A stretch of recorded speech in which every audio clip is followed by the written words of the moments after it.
Okay, so here we go, A-Level Maths 2018 OCR Paper 2. It's no point doing thumbs up because you can't see it.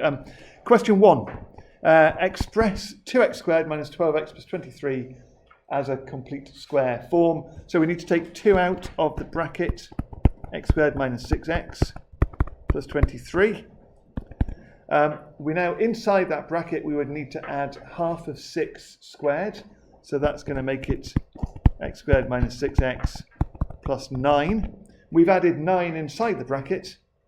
That actually means we've added it twice. So that is 18. So we need to take away the 18, and we've got the plus 23 there as well.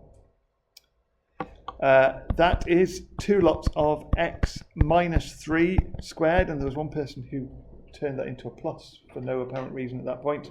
And then we've got minus 18 plus 23, that is plus 5. That is 4 marks. You've got to get all 4 marks for that at the start, haven't you? That's really generous. Use your result. Now this is important, use your result. So you can't use the discriminant to do it. So you have to be using what you found to show that it has no real roots. Okay, so what we're saying is that if it has any roots, I think what I would say is that 2 lots of, if 2 lots of x minus 3 squared plus 5 is 0, then x minus 3 squared would have to equal minus 5 over 2. And x minus 3 squared is always positive.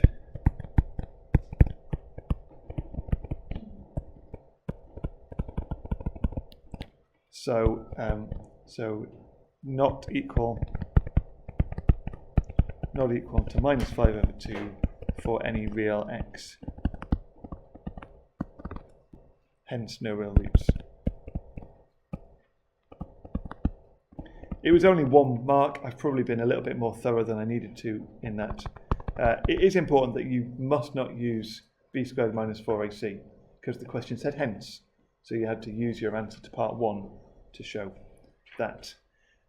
Part 3 said, given that the equation 2x squared minus 12x plus k equals 0 has repeated roots, find the value of the constant k.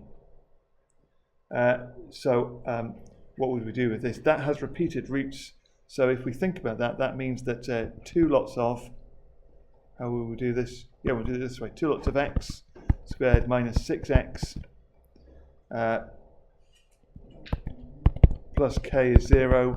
We're doing the same method, aren't we? 2x squared minus 6x plus 9. Take away 18 plus k is 0. So that is 2 lots of x squared minus 6x, x minus 3 all squared is equal to 18 minus k.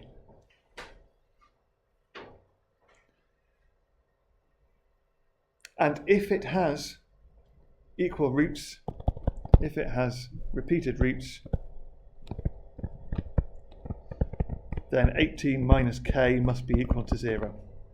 Because if it has repeated roots, they must both give us the same answer. It must be plus or minus 0 when we undo that squaring. So k is 18, and there you go. There were 2 marks for that. Again, I've maybe been a little bit more thorough than I needed to be, but there it all is. And that's maths.